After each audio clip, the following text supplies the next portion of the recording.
अमलतास। ये दरख्त पाकिस्तान, हिंदुस्तान, बर्मा और श्रीलंका में कसरत से पाया जाता है। इसके पीले रंग के फूलों की वजह से इसको गोल्डन शावर भी कहते हैं। पेशवी शक्ल के इस दरख्त को चमन आराई में खयाबान के तौर पर लगाया जा सकता है और पार्कों में नमूने यानी स्पेसिमेन के तौर पर भी लगाया जा सकता है।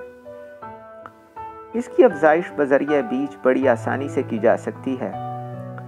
पौधे का कद 30 फुट तक होता है। इसके पत्ते मौसम गर्मा में झड़ जाते हैं।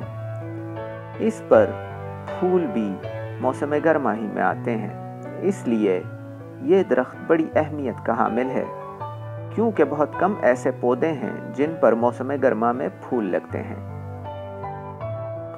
ये पौधा तेजी से नशोनुमा पाता है। इस पर गहरे भूरे रंग की फलियां लगती हैं, जिनके अंदर बीज होते हैं। ये पौधा बड़ी शाहराहों के इर्द गिर्द लगाने के लिए भी मौजू है, क्योंकि जानवर इसके तने को नुकसान नहीं पहुंचाते।